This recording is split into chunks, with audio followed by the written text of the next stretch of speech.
On this week's edition of the Overtime, the Jacks hosted Northern Colorado for their final home game of the season and beat the Bears by a score of 28-7. Then we'll take a look at how the Coconino and Flagstaff high school teams are preparing for the upcoming wrestling season. Finally, on Get Out There, we are exploring the Grand Canyon National Park. All that and more on this edition of the Overtime.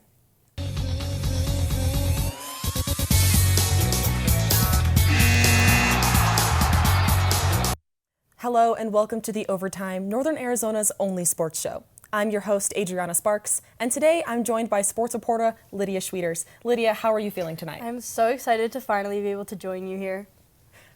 Adriana and I were on the sidelines for NAU's Senior Day, where all the senior players and behind-the-scenes staff were celebrated with their friends and families.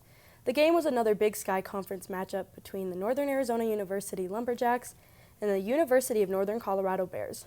Check it out. Last weekend, NAU football hosted the Northern Colorado Bears in their final home game of the season. Despite accruing over 400 yards of offense and beating the Bears by a score of 28-7, this game meant a lot more than just a spot in the top half of the Big Sky Conference. The team took this final home opportunity to commemorate their senior leaders. Head coach Chris Ball was among the most grateful, as he celebrated the efforts of seniors Hendrix Johnson and Eloy Kuweti. These two right here have been with me since day one and mean the world to me, and both of them have put their name in the books, which I'm very, very proud of. And, we can talk about them as football players, but they're twice the people, and I've been blessed to be around them. With his 202nd career catch, Johnson broke NAU's all-time reception record, but he attributes this entirely to his teammates and coaches who helped him along the way.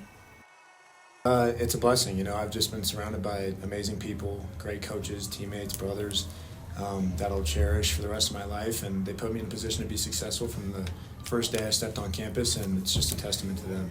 Kuweti also added to his career sack record with half a sack, bringing his new total to 24.5. Like Johnson, though, he's grateful to Coach Ball's efforts. That record just goes to the testament of, just like how Hendrix said, the first time I got here on campus, I didn't really know that much football. And then Coach Ball, the patience it took to get me to the football player I am today, and it's just a gratitude, to show gratitude to somebody that took that time and then really developed me to the man I am today. On Saturday, the Jacks travel north to take on the 4-6 Eastern Washington Eagles. For Coach Ball, this is his opportunity to send his senior leaders out with a winning record in the conference. Both these guys are tremendous leaders, and yes, you don't replace them. You don't replace these two. And these guys have been through a lot. I'm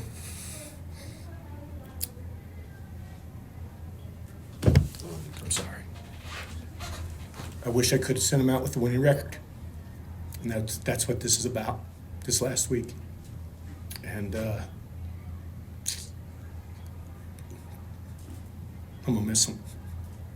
Adriana Sparks, NAZ Sports. These senior leaders have had a great season, and we wish them well in their final game tomorrow.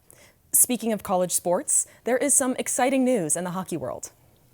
On Tuesday, November 14th, the Ice Jacks and 3 other colleges were approved to be a D1 club team within the American Collegiate Hockey Association. They will be a member of the Western Collegiate Hockey League, where they will be joining University of Arizona, Arizona State, and Grand Canyon University. NAU used to actually have a NCAA D1 hockey team, which was dropped in 1986. With this jump, all WCHL teams are expected to play a 20-game regular season conference schedule.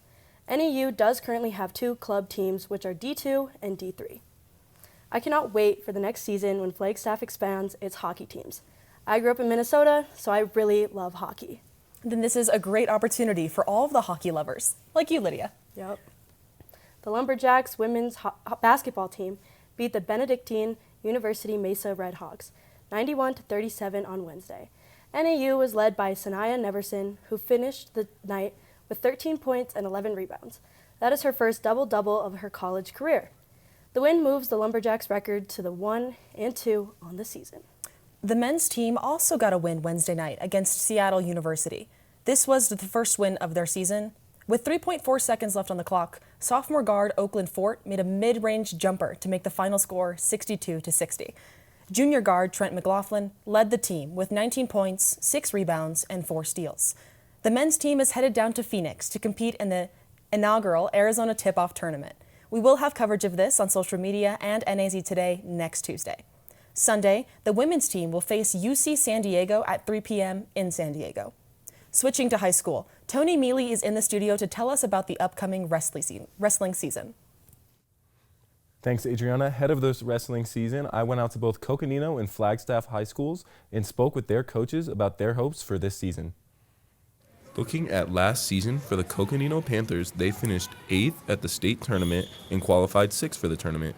This year, they are returning 2 state qualifiers in Bridger French and Jesse Granger, along with their 2 state placers in Nolan Wilson and Prairie Young Black Goat. This team is looking to improve on last year's finish. Head coach Mike Schmieder wants to improve their bottom game after a good offseason. We've been building off of that since the season ended. We had a great offseason, and I feel like we want to improve on that 8th. The main focus for improvement towards the end of the season, Coach Schmieder wants to work a lot on the bottom game and wants to make this their most worked position throughout the season and into the state tournament. Getting off the bottom is where we spend a lot of time focusing, and we're continuing to focus there. And I think that's one of the ways that we're going to improve our finish at the state tournament. One of the team leaders for the Panthers is returning state placer Nolan Wilson, who went 42-11 and will be a junior this year and looking to wrestle in the 150-pound weight class. And his goals are set high for this Panthers team. My goal for this team is to try to get us top 5 at state this year. We have a lot of good wrestlers that can make it there, so that's my goal for the team this year. On the other side of town, at Flagstaff High School, they had many wrestlers close to qualifying for the state tournament, but only one would make it. This year, they have no returning state qualifiers, but have high hopes for the season, especially with the addition of new head coach Andreas Delgadillo, who is looking forward to the season and has high hopes with his new team in this upcoming season. You know, I think we have a couple solid kids with a little bit more guidance this year. You know, I think that opportunity should present itself a little more fruitful than it did last year. Tony Mealy, NAZ Sports. I'm looking forward to see how both of their seasons go this year. We're going to take a break, but when we come back, we're going to see a new edition of Get Out There and explore the beautiful Grand Canyon. Leaving hot coals improperly extinguished can cause a wildfire. Hey guys, it's Smokey! It looks as if Smokey is going to use the drown, stir, drown and feel technique. After the first drown, a good start. Next, another drink. And finally, a close feel. Is it cool? Okay. Yeah. Hey Smokey, catch! Oh, my bad, Smokey. Only you can prevent wildfires. Hey, can you chop the pineapple? Chop the pineapple.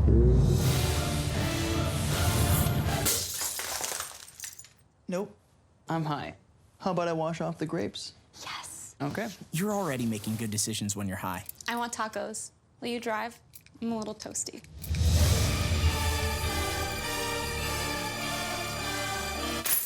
Nope, I'm high. Let's order in. Don't make an exception when it comes to driving. If you feel different, you drive different. Last week, sports reporter Ava Nichols took a trip to the Grand Canyon for this week's edition of Get Out There. Have a look. On this week's edition of Get Out There, I am at the Grand Canyon National Park, one of the 7 natural wonders of the world, right here in our backyard. The Southgate entrance is only an hour and a half from Flagstaff. A visitor pays $35 for a 7-day private vehicle entrance pass. The Park Service advises visitors to expect long lines not only at the gate, but also for buses and other amenities within the park during the fall season between 10 a.m. and 3 p.m. The Southgate is home to the Visitor Center and the Historic District. El Tovar Hotel and Bright Angel Lodge are right on the rim.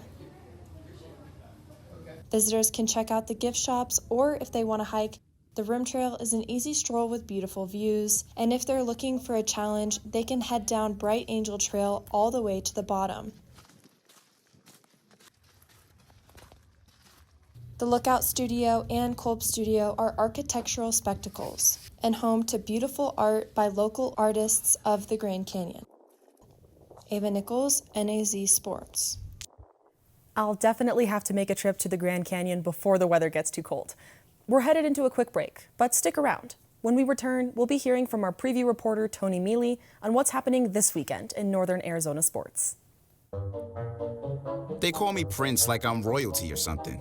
But the places I've lived ain't no palaces. So I don't need grilled salmon or a new scratching post. Just give me a cardboard box and a can of tuna and we're good. You can even change my name. I'm cool being the kitty formerly known as Prince.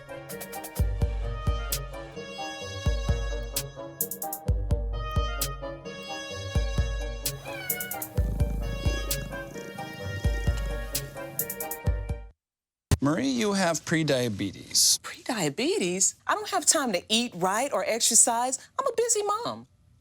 Oh, you're a busy mom. Yeah. This is great news. Busy moms never get prediabetes. Wait, what? Let me just... Yeah, this is all the people at risk for prediabetes, and way over here, busy moms. No?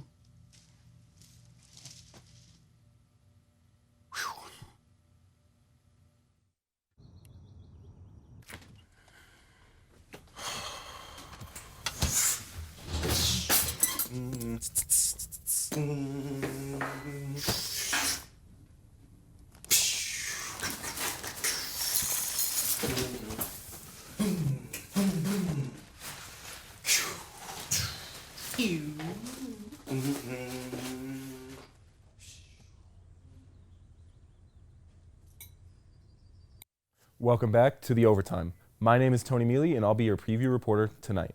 Starting off at the high school level, local high school basketball is starting this week. Seton Catholic Prep is making the trip up the I-17 for games against both Coconino and Flagstaff. Coconino will take them on right before this broadcast at 4 p.m., and they will go against the Flagstaff girls tomorrow at 3 p.m. Our KJAC radio staff will broadcast the game live on CAF Sports Network. Tomorrow is a heavy day for NAU athletics, with football ending their season at Eastern Washington. The Lumberjacks have the opportunity to end their season with a winning record, and depending on how things shake out in conference, they could finish as high as 4th in the Big Sky. Currently, NAU is in a three-way tie for 4th place. Eastern Washington is 3-4 and tied for 5th. Kickoff at 2 p.m. in Cheney on the red turf. At home, though, the 3-11 NAU women's volleyball team will take on the 6-8 Idaho State Bengals at 2 p.m. in the Roll Activity Center. This will be the last opportunity to watch the Lumberjacks, ranked 9th in the Big Sky. The volleyball team will not be competing in the Big Sky tournament. Finally, for NAU, wrapping up Saturday is the NCAA Men's and Women's Cross Country Championships in Charlottesville, Virginia, with the men looking to defend their national title and the women looking for their first national championship trophy. It's a busy weekend for athletics, but that's all I've got for you. Back to you guys at the desk. Thank you, Tony, and thank you all for joining us on this edition of the Overtime. The upcoming holiday break, we will not have a show next week. However, I'm very excited. I wish I was able to go back to Minnesota, but I will just be going down to Tucson to see some of my family. I will also be going to Tucson to see some family, so maybe we should carpool. 100%. I would like to thank our sports reporters Tony Mealy and Ava Nichols, and I'd also like to thank my co-host Lydia Schwieters. I'm Adriana Sparks, and we'll see you in 2 weeks at 6:15 for the next edition of the Overtime.